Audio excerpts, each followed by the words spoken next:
আঙ্গনওয়াড়ি কেন্দ্র শিশুদের পড়াশোনা ও খাবার বন্ধ রেখে দাবি আদায়ের নামে আন্দোলন বরদাস্ত করবে না সরকার। মঙ্গলবার পর্যালোচনা বৈঠক থেকে আঙ্গনওয়াড়ি কর্মী ও সহায়িকাদের কড়া বার্তা দিলেন সমাজ কল্যাণ মন্ত্রী টিঙ্কু রায়।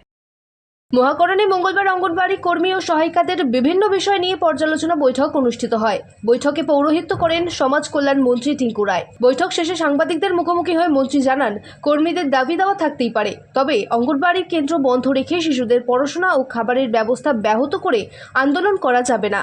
এই ধরনের কার্যকলাপ সরকার বরদাস্ত করবে না। বিষয়টি নিয়ে আধিকারিকদের প্রয়োজনীয় ব্যবস্থা গ্রহণের নির্দেশও দেওয়া হয়েছে। পাশাপাশি কর্মীদের দাবি দেওয়া নিয়ে সচেতন সরকার এবং সমস্যা সমাধানে আলোচনা চলছে বলেও জানান মন্ত্রী। আমাদের প্রজেক্ট আছে, প্রত্যেকটা প্রজেক্টে যারা সিডিপিওরা রয়েছেন তাদেরকে নিয়ে আমরা বসছিলাম।